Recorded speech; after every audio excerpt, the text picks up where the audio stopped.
Since we are right at the cusp of celebrating the 250th anniversary of the founding of this nation, I want to remind us of what we come from. In 1852, when Frederick Douglass gets asked to deliver, of course, his famous oratory, "What to the Slave is the 4th of July." Yeah. Now, this is 1852. Of course, Frederick Douglass is a fugitive from slavery. He is on the run, and yet he is out, right, fighting the abolitionist cause in public and advertising where he's going to be. Mm-hmm. Bold, because I don't even do that on Instagram stories. Right. Yeah. Okay. He refuses to give the speech on the 4th of July because he is offended. Like, how dare you ask me to come talk about your independence when 4 million of my people are in the worst bondage in the history of the world?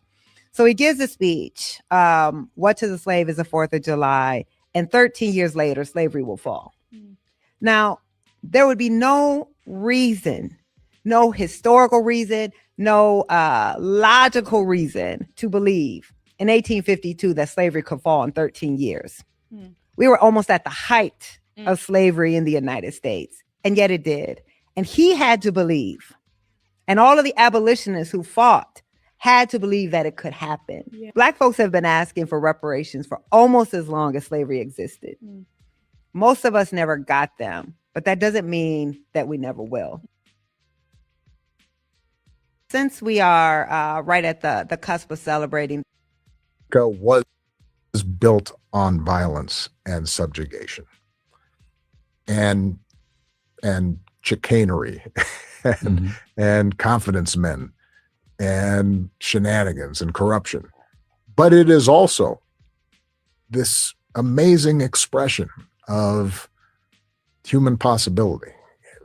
It is Thomas Jefferson. Yes, he had slaves.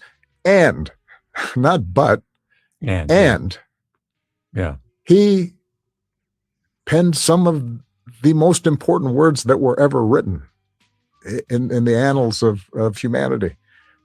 And being able to maintain those two ideas at the same time is what both can inspire you to keep going and make the world and the country better and not sink in despair, but also to understand the challenges and the persistence that will be required to overcome those challenges if you want to get to where we want to go. American State Fair become so political? Well, it has to do with who's putting this on. This is part of Freedom 250, and that is not what was originally supposed to be here, which was put on by America 250. Those are two organizations, two totally different things. Let me break them down. So America 250 is a nonpartisan group that was established by an act of Congress in 2016 with the goal of hosting events throughout the country to celebrate the 250th anniversary of our nation. It's made of lawmakers from both sides of the aisle and private citizens. On the other hand, Freedom 250 is a task force that was created through an executive order by President Trump, making him the chair of the organization. And this is where things get politicized. A number of the America 250 events were replaced with Freedom 250 events. A good example is the series of concerts that were supposed to happen on the National Mall, hosted by the Smithsonian Institute and America 250. Those were canceled and replaced with Freedom 250's Great American State Fair. Now, you've already heard about the crowd sizes, but what about having no shortage of Trump admiration throughout the fair? There's photos, posters, magazines, a replica of his arch, and videos of him. Now, this video was inside the Freedom Truck, which is put on by PragerU. That's the controversial conservative organization that uses politicized narratives and historical inaccuracies to promote a Christian national ideology. And these trucks will be touring the country under the Freedom 250 initiative. Of course, there's the state pavilions, some more decorated than others, but overall felt like a pop-up experience that you would find with really good Instagram photo ops. Americans are credited for creating a number of things that we use in our everyday life: the credit card, the ATM, the escalator, the elevator, the assembly line, there's a lot. It is so hot that I cannot think straight right now. But let's see if any of that is mentioned inside the America Innovates Pavilion. Inside were companies like SpaceX, motorcycles, TikTok, and NASA. And while I was walking around, I heard a lot of God bless yous, and I thought, wow, allergies must be really bad today. And then I realized it was the Faith and Religious Day. There were a number of churches that were doing performances. The Museum of the Bible, Christian universities, and Christian organizations were all in a pavilion. Let us sing so I saw the faith director of the Department of Homeland Security, and she handed me this paper. You can pause to read it. And she also said that it looks like no one is at the state fair because it's so hot there inside the pavilions. Now, this is easy to fact check. So I visited a number of the pavilions. There was only one that had a line, which was Florida. And there was also an entire wing of pavilions whose air conditioning was not working. It is nearing 100 degrees right now, and I am a sweaty mess. It is so hot that the vinyl on these pavilions is actually warping. It feels like a metaphor for the meaning of the Gilded Age, where it looks really nice on the surface, but underneath, not so much. Now, the Great American State Fair goes on through July 10th. Why has my wife is here, Sister Khadija Farrakhan. Mother Khadija, would you stand, please?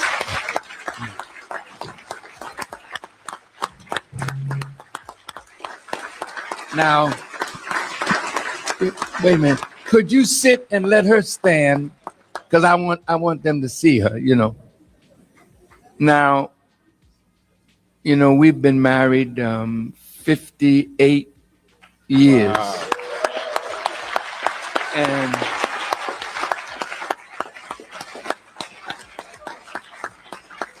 she has blessed me with 9 children.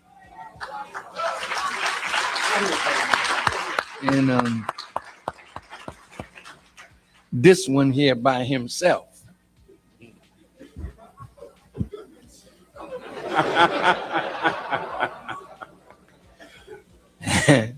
He's given me how many grandchildren, son? 25. And I got 8 more making babies. This Farrakhan guy, he ain't going nowhere, brother. He gonna be around a while. But I wanted my wife to stand because I want to say this about leadership. Let me tell you something, brothers. If you're gonna lead, you really need a good woman by your side. And I can tell you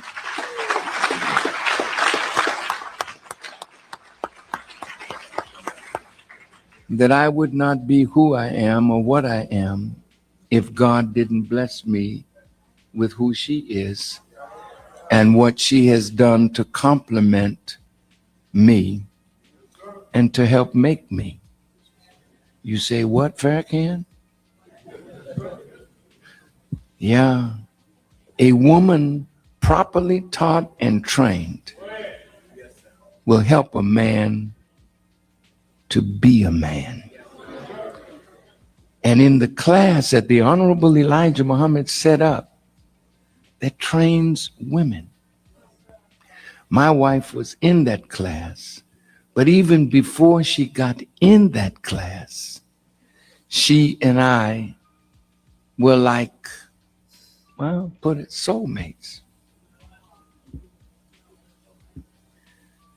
We were just children, and I asked her, you know, she asked me, how many children would you like?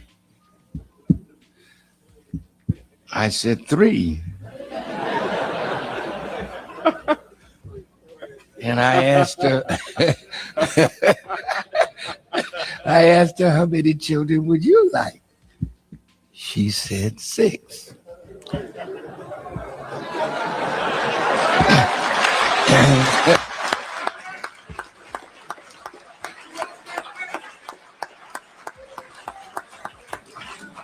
So we cooperated.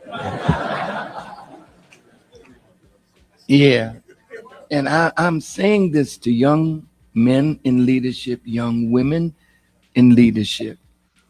Leadership is sacred, and the wife that you choose, she has to be a woman that has a mind similar to yours and is willing to sacrifice to help you become who you want to be. Elijah Muhammad told my wife, she asked him, how can I help my husband? And he said to her, go out and make friends for him wherever you are. There is no city that I have lived in where my wife did not go out in that community and make friends for her husband. In Boston, she did it. In New York, she did it. In Chicago, she did it. And right now, I live most of my time on a farm in Michigan. I'm becoming Farmer Lewis. And tomorrow, God willing, I want to talk to us about farming, about agriculture, about becoming agronomists, about the value of earth. You have to know this, otherwise we'll never be free. And I live out there with lots and lots of white folk on the farm. But guess what? They made friends for me. Do you know every Christmas? What? I didn't say I lit no Christmas tree. Every Christmas, we give gifts to all our neighbors. And I'm telling you, they are so shocked. Farrakhan, the hater, bringing gifts. This is the truth. Every neighbor, we grow beans on our farmland. Each of my neighbors would get 50 pounds of beans. Or we present them with apples from an orchard, and we make a heck of a bouquet. A basket. Well, it's a bouquet, you know, because they got all that stuff in it, you know. They can't believe it. And every time we have some construction done, most of the brothers do it, but if we have to use the Caucasian, we pay our bills. Do you know that Farrakhan, from 1972 to today, has never written a bad check in my life? Not one. You know what leadership is? Having a word and striving to make your word your bond. That's how you build trust and confidence in others for you. My wife is here. Peace and love, and welcome to Black Press USA's morning show, where we bring you the headlines in the culture. And of course, we're celebrating 250 years of America through the lens of Black Americans. And of course, that was the Honorable Minister Louis Farrakhan, who's actually burying his wife today. Services are being held for Mother Khadijah Farrakhan today as we speak. She was lying in state Thursday and Wednesday. And so the Farrakhan family will be saying their final farewells to her. So we're definitely sending all our prayers and energies to our Muslim brothers and sisters this morning as they bury the mother of the movement. When you think of that. And so, you know, just peace, blessings. And even that story Farrakhan was telling and how diligently she stood there the whole time. He told her to stand up and she never sat down. She was waiting for him to tell him, "So you can sit down now." You know what I'm saying? But, you know, talking about Jill, that relationship and him talking about who knew that Farrakhan had, you know, was loving and giving his Caucasian neighbors gift baskets and doing business with him. So I think the picture that of the boogeyman that this nation has painted when it comes to the Farrakhan, that conversation right there just demythed all of that. It was a powerful one. Obviously, he was sharing the blessings that he received. You know, he who finds a wife finds a good thing, so the saying goes. And it is beautiful to see someone openly express how their wife or their significant other has made a difference in their life, both not just by what, she does for him, but what she does for him outside of the home. So I think that is an important lesson that he shared. Yeah, and a silent force behind his ministry. And that is a part of the experience of America. Our Muslim brothers and sisters, the Nation of Islam, the Final Call newspaper, which is a member of Black Press USA, that is part of the fabric of America. Whether they like it or not. But speaking of the fabric of America, it's here. 250 years tomorrow is the big celebration. We know that one of the videos we saw is how the Trump administration hijacked the nonpartisan movement of the celebration of 250 years, which was started by Congress years ago in preparation for this day. And of course, the Trump administration hijacked it. And you have that fair that has air conditioning half of the time because of the lack of electricity, food rotting, a part-time Ferris wheel, a concert with no participants. And the list goes on and on about that catastrophe of a celebration that's happening right now in Washington, D.C. I mean, it's tacky. It's thrown together. It's no surprise that has been a hallmark of the events put together by this administration. So this will not be an exception to that. It's hastily done, not much thought put into it. And I can't believe the people that are attending feel as though this is a good representative for 250 years of America, for their efforts, for all of our high taxes. It's just a mess, but and money wasted Yeah. for sure. Greer. I wanted to throw something in there real quick. We kind of glossed over. While I love many things that the Farrakhan represents, struggle a little bit with the framing of how women are had to be trained. But I do understand if you are within that environment, right? Like how that works. But that's not really my point.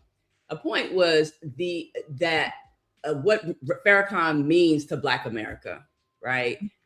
Things that happened to his wife passing is a huge moment that I think has kind of been somewhat understated. Wouldn't you say?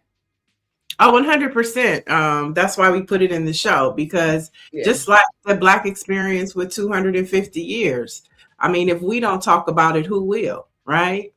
Exactly. And so, I think it's, and Jeremiah Wright had not went down what went down, he would have absolutely represented that in the same way, right? In terms of like kind of being the opposite, but not the opposite of Farrakhan, and just in terms of his messaging, but that family is, that family means a lot to Black America, regardless of what your religious persuasion. We usually we don't play. There's a lot of brothers who left Vlad, right? Because of the minister. If you don't, so say that. Right, 100%. Yeah, if we don't talk about it, who will? And that's why we're definitely sending the Farrakhan family lots of peace, love that surpasses all understanding. And that's kind of what you need during, when you experience death. That scripture that says the peace that surpasses all understanding. Because a lot of times you don't know how you can get through death. But somehow God gives you the love you need, the peace you need, that goes beyond anything. And you look up and it's 3 weeks later and, you're survived, So definitely the Farrakhans are, and that's what we're talking about, 250 years of America. And the other video that we saw from President Obama, who continues to have us grapple with this to America, with our founding fathers, how they could be slave owners, but writing the Declaration of Independence and the framing for us to be able to fight for the liberties that are in that declaration, how, the founding fathers could be slave owners, but also pin that And him saying America was built on violence, but it was also written on human possibilities by the same men, which is, interesting. And we talked about this yesterday, Jill, how we look at Congress and, their age limits, but the founding fathers that wrote the Declaration, Thomas Jefferson was only 33 years old. Alexander Hamilton, 21. Okay, 21, one of the founding fathers. George Washington, 44. So this was a group of young white men, not Mitch McConnell, you know what I mean? Not that age, but these were young men that couldn't even run a committee right now in Congress because they're too young. It's a complicated history, as with most things. There's a dichotomy to it. As you mentioned, I think that, obviously 250 years later, the country is still grappling with some of the very same things it was when they initially started. I think that there needs to be an age mix, though, because as much as we need to see the possibilities of the future and build and ensure that the youth are involved, we also have an aging population with very specific needs and issues that needs to be addressed too. So a blending of the two seems to be the most logical situation, but much like with everything in this country, two sides can't seem to come to terms on the best approach, who's the best person for it, and when to I was going to say consolidate. That's not the word I'm looking for. When to concede, to share, to recognize that everyone is going to have to give up a little bit of something for everyone to be comfortable. Right. I think, like the intergenerational approach of not looking so much at age, but looking at, common sense and qualifications. And I think that we're seeing that when we look at the midterms and even what happened in Denver this week with that 29-year-old young lady who beat a 15-year incumbent. And she's set to be the youngest, the first Gen Zer to go to Congress if she should win. So it looks like it's happening whether they like it or not. And then finally, we started with Nicole Hannah-Jones, who is the author of the 1619 Project, which shook white folks so bad that they wanted to dismantle the Department of Education. I just think people don't realize how intricate that 1619 Project played a role in school boards being taken over, book bans. All of those things derive because that 1619 Project was also to be a curriculum through schools across the country. And that's where that term critical race theory came from, because she shook them and she scared them. And so to hear her talk about 250 years, I think she's one of the most important voices that we should be listening to this weekend. And her touching on in 1852, Frederick Douglass was a fugitive when he was asked to give what to the slave is the 4th of July. And that's something we see every year on social media around this time. And so this speech right here is, iconic and one of the most important pieces of our material, just like the Declaration of Independence, if you think about it. I mean, that's what these moments are for, to reflect back and to understand, just like we're saying, we're divided now. We were obviously divided then, and we can't, the struggle for equality is something I feel as though over the last 20 years, maybe we weren't taking it seriously. We still were having the conversations, but we didn't think that it would ever be possible to see those rights that we clawed and fight for being taken away. And so I think that in all we do, it is important to recognize the sacrifices made before and to understand that more will need to be made going forward. Right. And I think that it's important to note that after that speech, it wasn't until 13 years later that, slavery was ended. And to her point, bringing it back to reparations, it's like it might seem like it's not going to happen, but if you don't persist, it'll never happen. So you got to keep moving forward. And so we're talking about 250 years. And I thought what would be fun is to incorporate some hip hop, because hip hop turned 50 a couple years ago. And so hip hop is a part of this celebration. And so it looks like 50 Cent is in. According to the Daily Beast. Now, the rapper is expected to take stage at the executive branch as part of America's 250th anniversary this weekend. Now, what's interesting about this is a high ticket event by Donald Trump Jr. And what's interesting is they also had on this ticket Busta Rhymes and Ja Rule. And when I saw Ja Rule's name, a red flag went up, because I mean, I know white folks are oblivious to what's happening in the culture, but I don't think that 50 Cent or Ja Rule would agree to be on the same ticket. So I'm not too sure this is a real thing. What do you think, Jill? Well, on one hand, Busta Rhymes, Snoop, I think maybe Nelly have all performed at this club before. So, you know, maybe somebody was booked without someone else knowing. Again, to your point, I doubt that they have an understanding of the history and the beef. It does seem interesting, as 50 had made it a point to say he stays out of politics, right? But he does have his conversation and things that he will drop in there. So I wouldn't be surprised to see 50 showing up and performing. I think that, you know, there's some quiet things about some of our artists that we either have to accept with them or just keep it moving and turn a blind eye to their true feelings. Right. Yeah, I'm just, and I'm not surprised that 50 Cent was booked. I'm just surprised that 50 Cent and Ja Rule agreed to be on a ticket with each other. Now, I know that they both can perform and then leave the building, which is probably what's going to happen. But I just find that that tickles me that they have all this beef and they wouldn't do it for Live Nation, but they'll do it for the Trumps. I mean, the bag is probably heavy. You know, that's just interesting to me. It's problematic. Okay. These artists are popping up. I sent you yesterday that shot of Lil Wayne with Rittenhouse. I mean, we like, this is a bridge too far. Okay.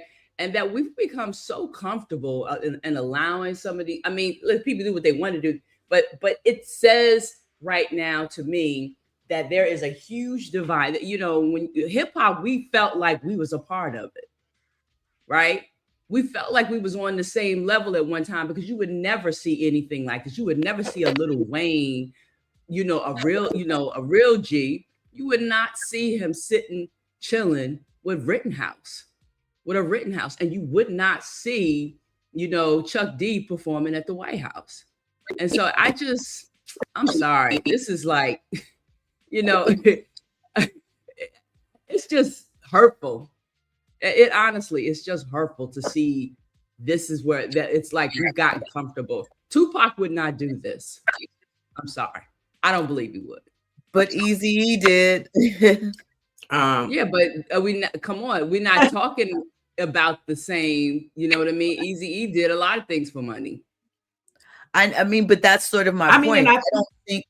I don't think that this behavior from hip hop or artists is necessarily new. We're just at a crucial time. But I feel as though some of our faves, not Tupac, I don't believe that about Pac either, but some of our faves have always straddled the line. We just have more transparency now. Mm-hmm. I guess you're right. That makes perfect sense, but it's like, I mean, I want to still watch Power and Kanan. Brother making it hard. I'm just saying. I'm support other Black people that are in that cast that I know have worked hard. Shout out to London Brown. Yeah. I know you know him well. Makai Curtis, all of the people in the cast. But 50 gone 50.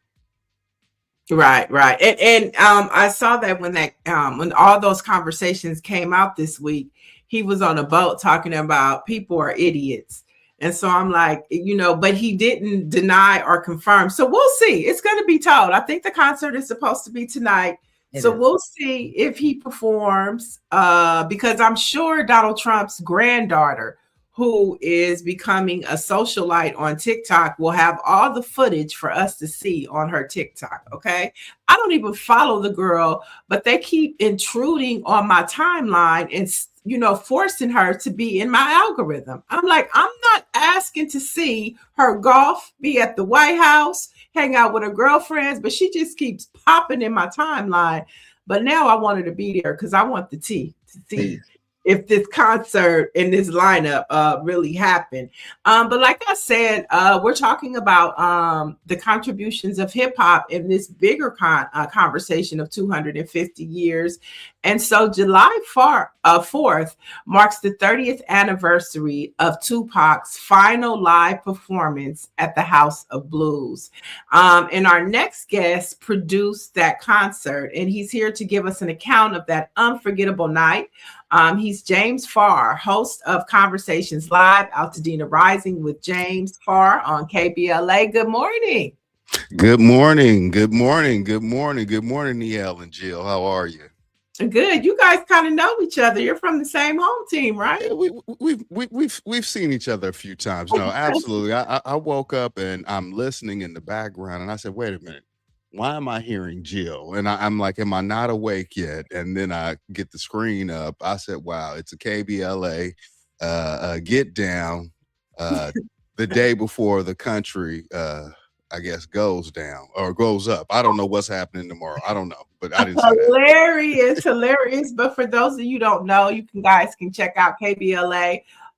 It's Black Talk Radio owned by Tavis Smiley. And of course, I do Jill Munroe's show on Tuesdays with her. She's on Monday through Thursday. And then James Farr, you're on what days? I'm on Saturdays, 10 a.m. live with the replay on Sunday. Okay. And tell us before we get into this conversation a little bit about your show. Sure. Conversation Live Altadena Rises was started or launched after the January 2025 Altadena Eaton Canyon fire. Tavis, Mr. Smiley, had a vision that we self-assigned ourselves to document, memorialize, and hold space for community, our Black brothers and sisters in Altadena. I live half a mile from where the fire started. I evacuated immediately after the fire started and find myself here 18 months later, weekly producing the show of record chronicling what happened for the nation. Once again, us telling our own stories and our own truth. I love it. And James is a part of our journalism cohort. And so you're going to be seeing a lot of stories from him about Altadena and other things on Black Press Live USA starting, I think, next week or a week after next, something like that. Excited about that. But nonetheless, we're talking about 250 years and some of the contributions of hip hop. And so tomorrow is the 30th anniversary from that House of Blues concert that from time to time on our timeline, there it is. We get these clips turned up. Last concert. How did you become the producer of this show, James? It was a part of a series that we were producing at the House of Blues that was this hybrid culture of like sports and entertainment. And this is summer or coming into summer of '96. Death Row and was probably one of the biggest labels out at that time and had the biggest lineup out. But the biggest challenge that many rap acts were facing at that time was the ability to get insurance to play in venues. So contemporarily, we see, our favorite rappers now, some of you guys have just been talking about doing stadium and arena tours. There was a time in hip hop where it was a little volatile, right? It was a little dangerous. And so you had venues across the country that wouldn't insure these performances, and sometimes for good reasons. And so the kind of underneath this thought was, if this particular lineup could play at such an inclusive venue like the House of Blues, perhaps it would open up opportunity for the lineup, the act, to play in other venues across the nation. But as we later learned 3 months later after this event, this last live concert, Tupac would be murdered. Well, he would be certainly shot on September 7th, and then 6 days later, he passed away. Jill? Well, obviously, Tupac is someone that at just 25 years old left an imprint on not just the hip hop universe, but his presence, his words, his mannerisms, what he stood for has continued to stand. Will it be it's the 30th anniversary this year of his death? Yeah. And this concert. So, I mean, the fact that we are still talking about him, that you can hear his music daily, that he has classic videos. Shout out to I Get Around. I'm in that video. So, but it's just an amazing thing. I wish I could have attended that concert. We've seen clips from it over time. The energy was electric. I remember what the city was like when that was coming up and it was about to happen. Everybody was trying to get tickets. You couldn't. It was packed to the rafters. That's when House of Blues was like the venue. So it was on that hill, lined up down the block to get in there, no parking. I just know that it was an incredible performance. And the fact that he is still relevant, his messages, his words today shows, to your point, 250 years of America. And these are some of the most iconic ones that are still resonating. Now, this concert almost didn't happen. So how close did this historic concert actually come to never happening at all? Because, of course, behind the scenes, like you mentioned about the insurance and, the concern. So tell us a little bit about what was happening on the back end to even get this concert to the stage. Absolutely. It was on, it was off, and then it was on. And there were many different iterations of how we were trying to stand up this event. It even got to a point, and I wrote about this in a piece 5 years ago, remembering the 25th anniversary. And but it came to a point to where there was an event outside, totally nothing to do with the House of Blues, totally nothing to do with anything other than the tragedy of what it was. So House of Blues had a picnic. 3 of their staff members died in an accident on PCH, right? This has nothing to do with Tupac, right? So you had an emotionally charged staff who had just left an event and lost 3 of their co-workers at that time. I think that kind of became the reason why they said that they did not want to work the concert. So you eventually had a staff work stoppage that they went to management and said they would not work this concert. We will not staff this. And I'm talking about from security to bussers to servers, bartenders on up. Isaac Tigert, the owner of the House of Blues, like I said, he had this inclusive spirit about music that any and every were welcome on his stages across, at that time, I think there were maybe 6 venues across the country. And so I remember being in that meeting in his office on Sunset and in that war room with, a handful of people. And he looked management straight in the eye. Fire them is what he said.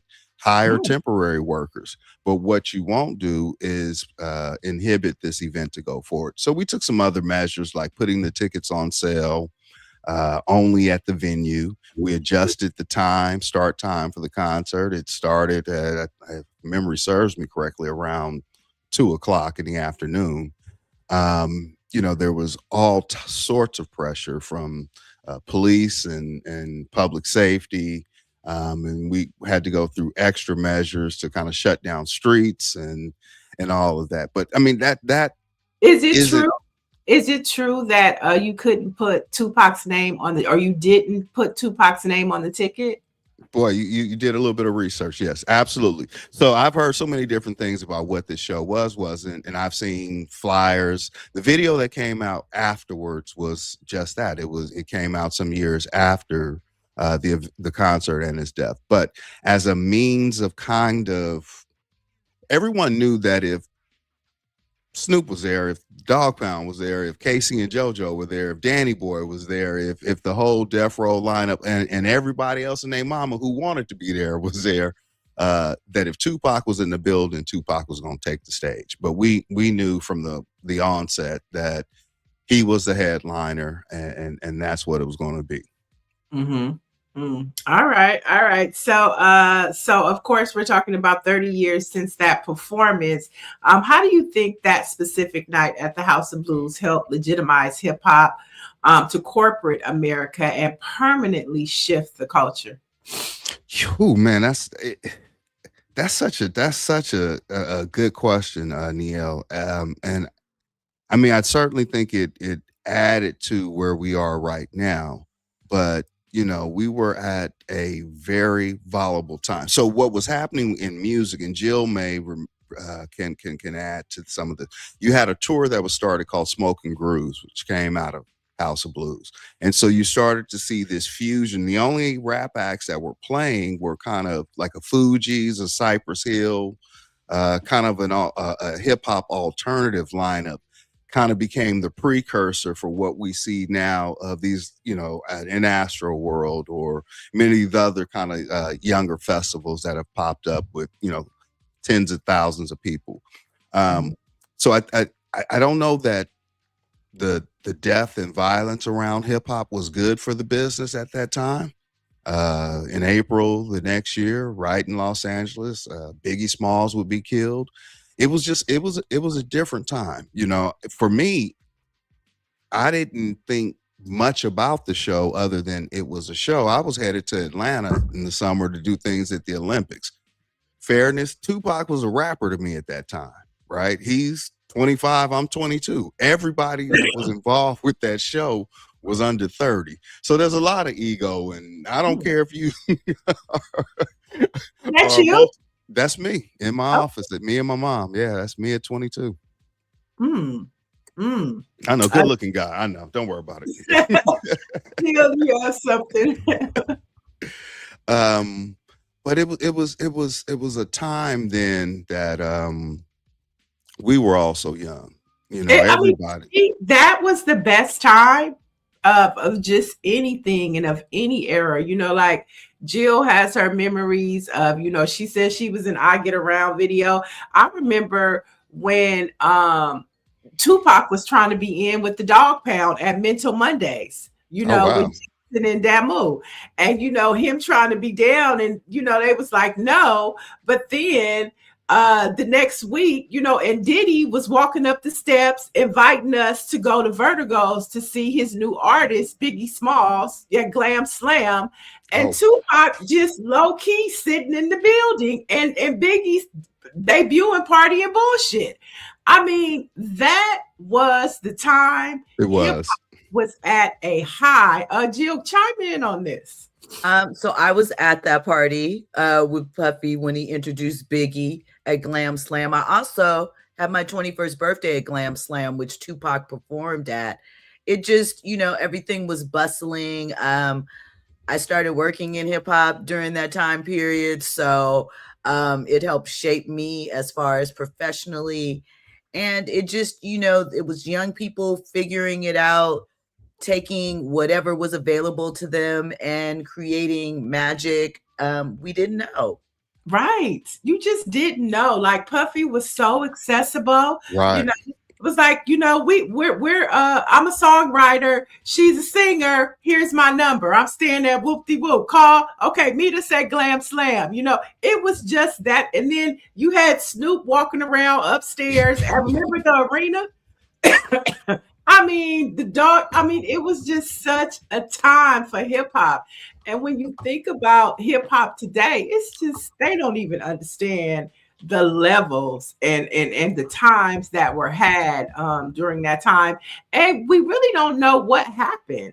I mean, what happened to where we were all in the building one day And then there was this war between Death Row and Bad Boy, because it wasn't like that at first. I don't think people realized it was not like that at first. No, that obviously got manufactured, through media and narrative. It became good for people in ivory towers and disconnected from community and real consequences to commoditize that. And the grace I think we have to afford, all of us, and certainly them, is, again, everybody is under 30 at that time, and they are charged. And when I say they, I'm speaking of the artists and the label executives. They are charged with a lot of money, right? And that's a lot of responsibility, a lot of maturity. I thank God I've never had that kind of money at 25, because I was bad enough standing on tables with bottles before bottle service was a thing in my 20s. So it was a different time. But as I said, I was headed to Atlanta that summer to produce events at the Olympics, and then I just happened to book this rapper that probably nobody really heard of at that time, named Jay-Z. And so I still remember the conversation with Dame Dash, and you could hear the unsophistication in how their operation was moving compared to where it has evolved to now into a $1 billion artist brand and all of that. But that was just a different time where if I hear Jill say this on air all the time, if you know, I mean, if you were in it, you were in it, right? And it seems so much more connected in a way that today we're connected digitally, but then it was love. Different time. And you had those different conferences like Jack the Rapper and the Urban Network that would bring you all together to have conversation, socialization, parties. I mean, like you said, it was just a different time, and the infrastructure was set up different. You had record pools, you had trade magazines like BRE and the Urban Network that people looked for every week. Like those were the Bibles to know what was happening. You talk to the record pool to make sure that the records were spent. I mean, it was just a totally different system that no longer exists. But I think that's what built community during that time. When you think of hip hop, that was a community, and that was how you stay connected on a local level and on a national level. Do you think, do you have the full concert? Do you plan this House of Blues, are you guys talking about putting that concert out? No, it's that video, or that was released on a DVD, I believe, through Koch back in 2001, maybe. Not knowing obviously what was the fate that was awaiting Tupac, right? If there is kind of a revisit, I wish we had retained, because our deal in imprint and House of Blues was totally different. Then I didn't work for corporate. It was it would be an imprint, the equivalent of an imprint deal in the music industry. So I worked for a subsidiary. But anyway, we licensed that back to them. They paid us a handsome fee. But again, that transaction happened even before Tupac had passed or was killed. So I own nothing of that. House of Blues owns nothing of that. It is totally, I'm not sure who owns it, right? But I think the experience certainly belongs to the 1,000 or so people who were in the building that night. My reason why I decided to reflect on it 5 years ago, after saying no a few times to different documentaries and things, I didn't want nothing to do with any of that. That just wasn't my track anymore, right? And so it was something that I appreciated being a part of, but it wasn't a part of my contemporary story. It wasn't something I walked around, hey man, I did this or I did that. Or back in the day, that just, it wasn't how I was showing up, in my mid 40s, whatever. But a friend convinced me to write that reflection, not for the culture, but for my kids. And he said, if you write it for your kids, the culture will appreciate it because you're telling and sharing something. And so that's why I decided to kind of, there's a million stories of what happened. I've heard people talk about it. I've heard artists talk about it, right? But I thought it could be relatable for, that one person who, like me, I go to events and I wonder how things run, right? Like, how did this actually happen?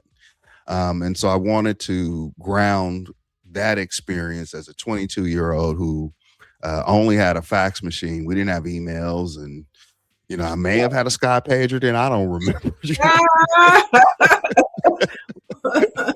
I had a pager, you know what I mean? But the conveniences of technology that afford us to be even in this conversation today, those were tools.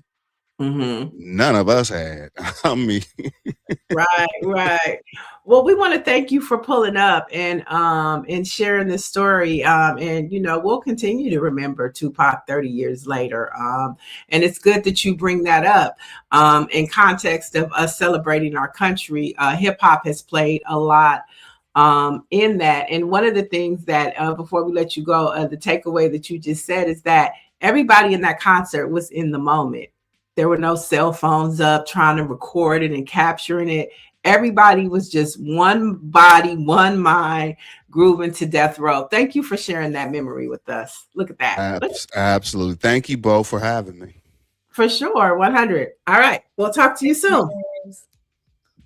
All right. And wait a minute. Before we leave that, I'm getting ready to embarrass Jill a little bit, but I got to do it. Let's see her cameo. You see it? There I am, right there, red and white striped shirt right there. Yeah, right there. Yeah. Some other places. That's my best friend with the short hair, Keisha. Shout out to her. I remember Keisha. I remember her at Mental Monday. Yeah, we were the Honey Dips. We used to promote for Damu, so that was my first club promoting experience. So, that's a little bit of that. I remember Keisha. So since we're talking about culture, let's talk about culture's biggest night. And the numbers are in for the 2026 BET Awards. So the Jesse Collins Entertainment production just scored some high numbers in ratings. The highest number since 2019, this BET Awards. And we're talking about the #1 cable telecast of the day, the #1 social program across all TV, the top trending topic on X for 12 consecutive hours in the US, and for 7 hours worldwide. So it did what it was supposed to do. But the question is, Jill, I want to know, did the massive success of the BET Awards prove that award shows are back?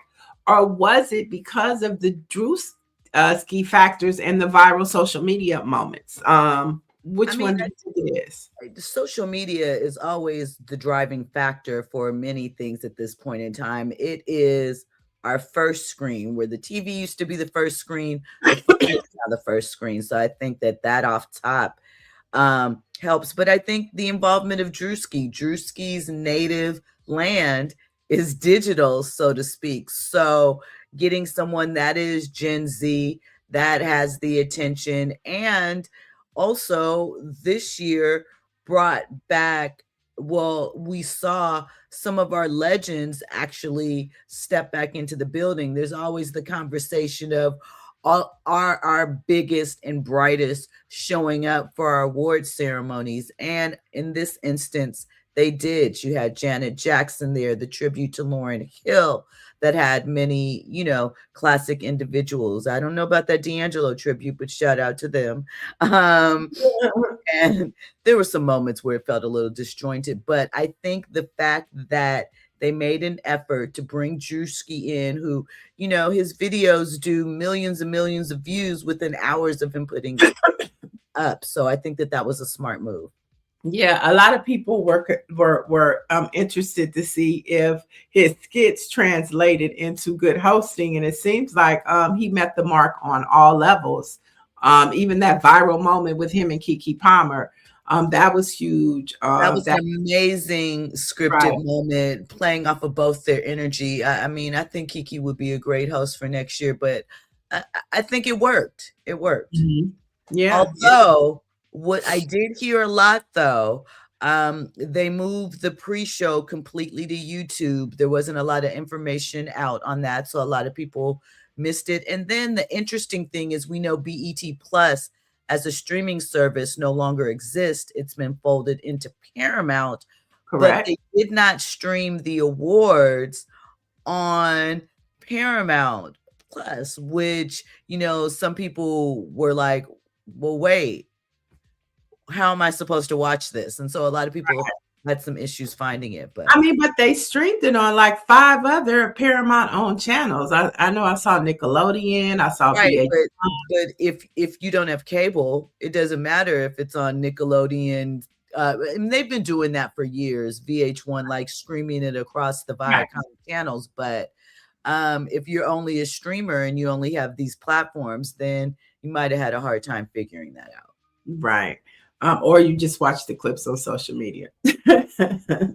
And so let's continue to talk about the culture. There's a new study about pop songs overall have become more immoral and meaner. Okay, that's what they're saying. Here's CBS Morning with the scoop. Take a look at this.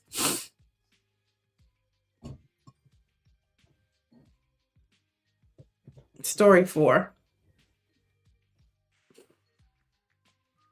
And basically, while we get the clip, scientific reports analyzed the lyrics of hundreds of thousands of English language songs covering the last 6 decades. They found lyrics relating to harm, cheating, and rule breaking have climbed sharply, while themes on like care, purity, and loyalty have fallen, sadly. For example, songs like Can't Help Falling in Love, Help Falling in Love with You, and What a Wonderful World. They idealize lifelong love, but recent pop hits often emphasize hookups or emotional nonchalance with songs like Cardi B's WAP or Miley Cyrus's Flowers. I mean, I was looking at a bunch of these in the 1960s up until the 1980s. Hits often address society as a whole, what's going on, Marvin Gaye, John Lennon's Imagine, We Are the World.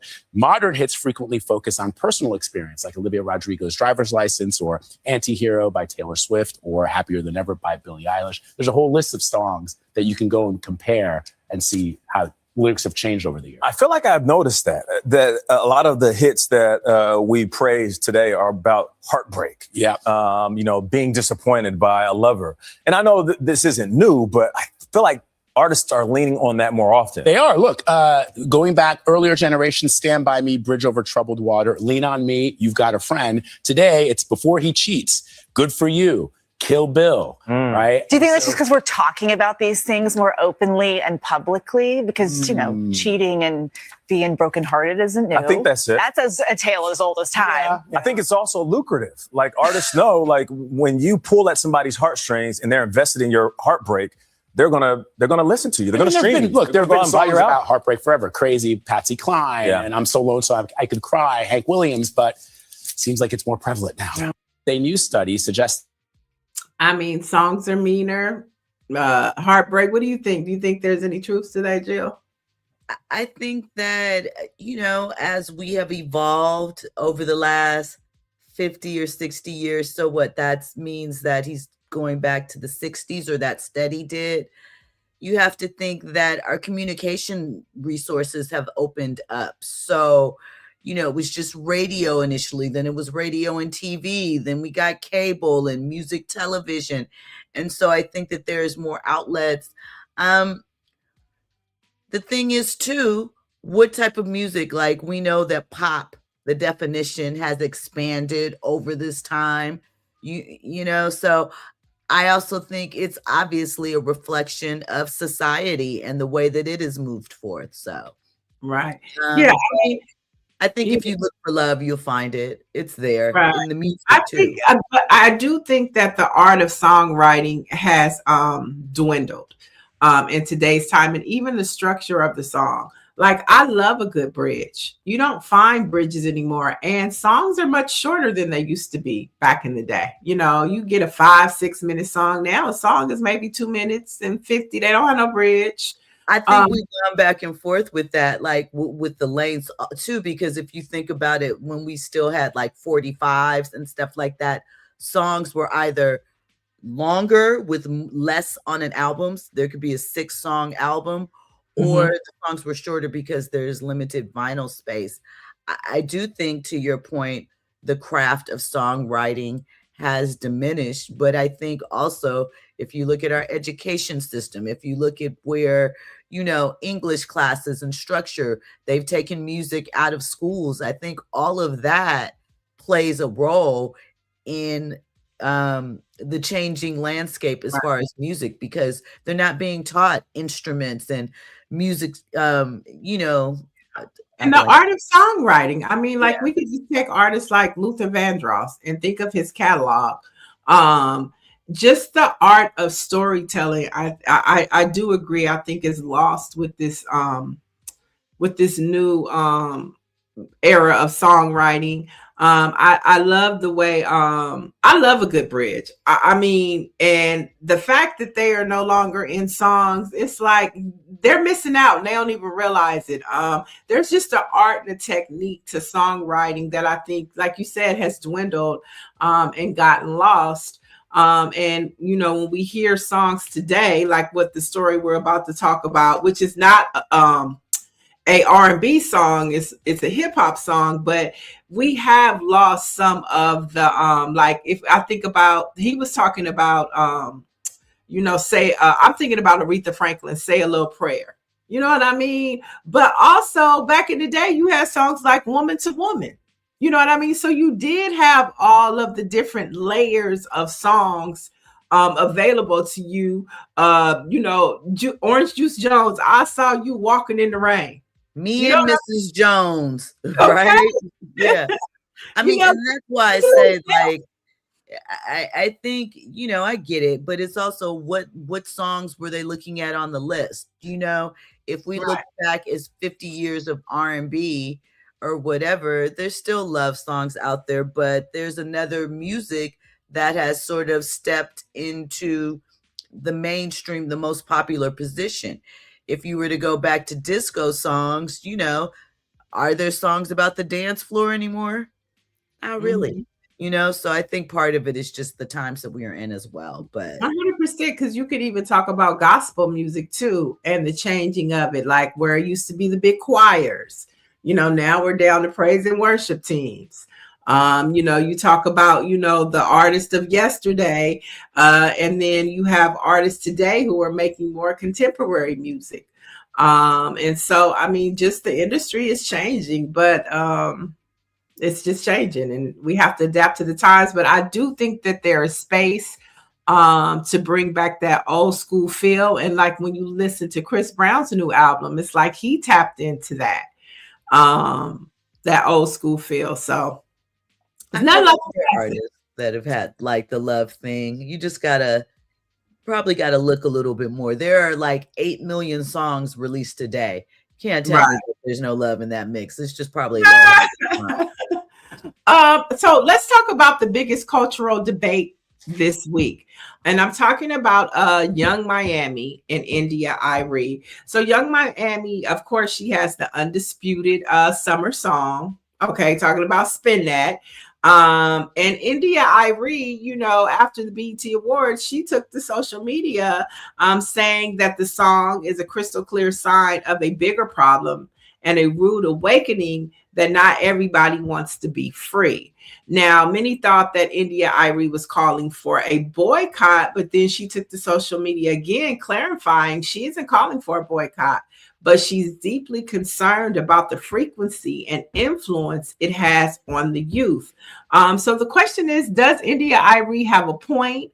Or can a song just be a song and we just, you know, be free for the summer? What are your thoughts about all this, Jill?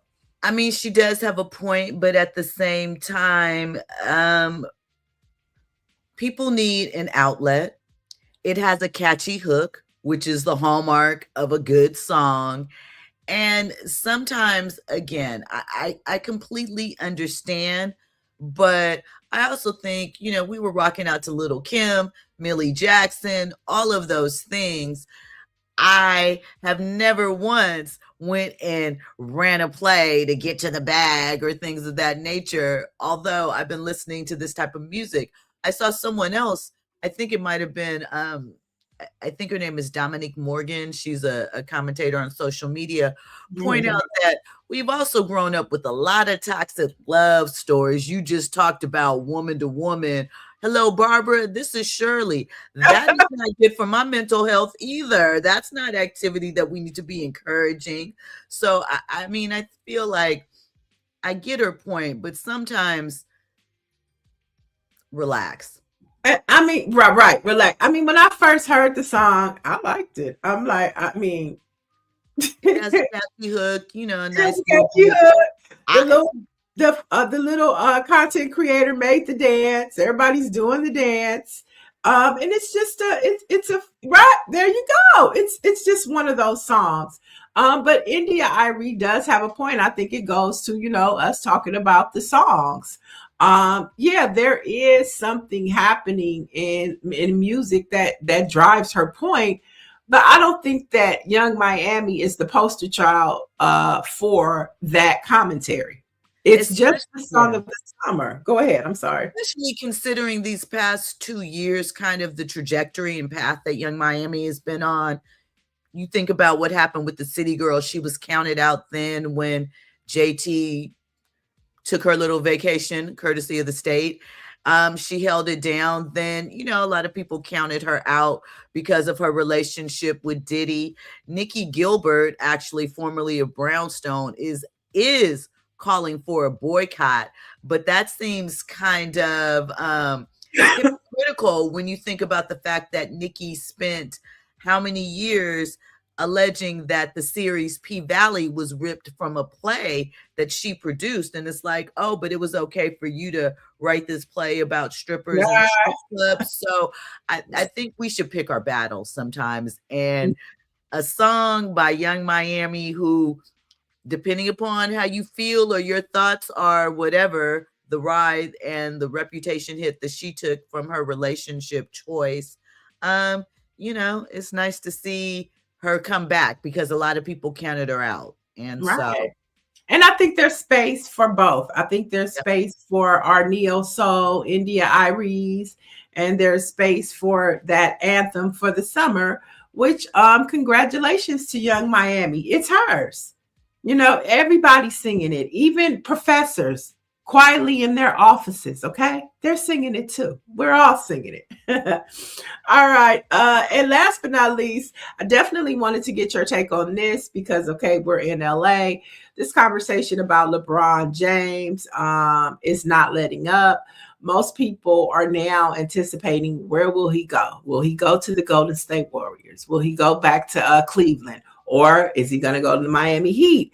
But here in LA, it's like either you're happy that he left, or you're like, I don't want to be stuck with these 5 white boys, because that's the meme that's going around now. Okay. They're definitely the Snowtime Lakers right now. Not Showtime, but Snowtime. I think, you know, LeBron's time with the Lakers was complicated. The Lakers are obviously one of the glamour franchises of the league. He spent 8 years here. It's the longest place that he's ever been with his career. I think the Lakers, they have new ownership. They were trying to move on and set themselves up for the future. And though LeBron is still great, he will be 42 years old once the next season gets underway. And it was a moment where they had to move past. I do think that he will end up in the Bay. One, I do too. LeBron likes LA. Mm-hmm. So and he said he's not leaving. And so does his daughter. So a little 45-minute flight up the coast really quick. Chris Paul did it. We've seen lots of players do that so that they could keep their home base here. I'm sure his daughter, she's playing volleyball, doesn't want to be out the house. We know that he has his massive Beverly Hills mansion that he is having built in addition to the one in Brentwood that he already has. So, you know, people felt like it was Kobe or LeBron. So a lot of Lakers fans had a weird relationship with LeBron for the time that he was here. I feel like he brought us a title in 2020. Which some people say is not a real title because it was in the bubble. And they said the same thing about the Spurs versus the Knicks in '99 when Phil Jackson put that asterisk on it. But guess what? It still meant Lakers were, well, I think the Celtics won another title after we won that one. But, you know, we have the most titles, well, the Celtics do now, in NBA history. We're like, don't be mad. The bubble title counted. The players said that was one of the hardest bits of competition they endured. So far be it from us to tell the players what their paths look like. So it's there. It's on the books. I think for LeBron, with even like the players, like the old school players, like the Charles Brockleys and the play, traditionally you get with a team and you stay with them and you're loyal to them. You know, you see that with Magic Johnson. You saw that with Michael Jordan. You see that with Kobe Bryant. LeBron understood his brand during his career, to me, in the NBA. And he wasn't loyal to a team. He was loyal to his goals. I want a ring. I'm not going to get that here. So I'm going to go where I can get a ring. That is not the traditional mindset of a player. The traditional mindset of a player is you get with a team, you stay there, and you build your legacy. LeBron said, I'm going to build my legacy based upon the way I choose. And I think that a lot of basketball players, especially the older ones, found that to be problematic. And so I think that's where, you know, this whole controversy about LeBron and the NBA and his legacy, that's where that conversation comes from. The ring thing, but I'm going to push back a little bit. I think the way that free agency was set up, and when Kevin Garnett in, I think it was 95 or 96, signed at the time, the biggest deal in the NBA for $121 million, which sounds like nothing at this time period. I think that changed the trajectory of free agency and how it moved and how players became disposable. Because what has also happened over the past 25 years or so, the middle class and the veterans exception have all been sort of changed up to where that mid-level veteran has been taken out of the equation. So it has made more sense to move around. You think about really when the big three, and I'm talking about the first big three in Boston, came together, player movement has sort of been very different in the last 20 years. LeBron is definitely a part of that, but I think that free agency and how the league set itself up and the moving of the mid-level exemption kind of helped with that as well. 100%. But he definitely has, during his career, been a game changer. Yes. How you look at your brand, how you capitalize on it, and that your brand is bigger than the NBA. It's bigger than just being a player. And so we'll see where he lands. I think if he does decide to go to the Warriors, that's the last old school. I mean, that's a team of older players, Steph Curry, AD, Draymond, you know, and so the uncles will be playing against all of these new young boys. And I think that will bring, to me, I feel like that'll bring some excitement to the game. I don't think it really matters. I think that, I mean, Washington said they're not going to give up Anthony Davis, but I think it'll be a nice way to roll out. You know, Draymond has been trying to get into a position to play with LeBron for forever. I think it's just like him also trying to get one more ring so he can be equal to Jordan. And also goes to the tech, you know, Silicon Valley up there because it's all about continuing the money and expanding those things. So, but right. No, we're excited. And once again, LeBron, the power is in his hand because now all eyes are on him to see what his decision will be. And so we look, there he is. So we'll continue to monitor this story and talk about it. But before we get out of here, let's do some Black facts. We're going to stay in the culture of music as we talk about 250 years. So on today in 1995, R&B icon D'Angelo released his highly influential debut album, Brown Sugar. The record pioneered the modern neo-soul movement, blending vintage soul, jazz, and funk. What was your favorite song off of this album? I mean, listen, the whole album. I loved Lady. I loved Cruisin'. I was all right. Mine was all right. Yeah. Like start to finish, it was an amazing album. I mean, I've shared that I had the opportunity to work with D'Angelo on his second album, Voodoo.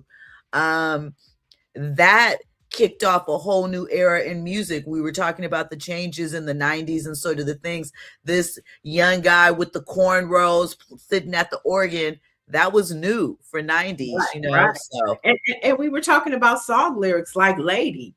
That song right there, you know, every female wanted her man to feel that way about her. Okay.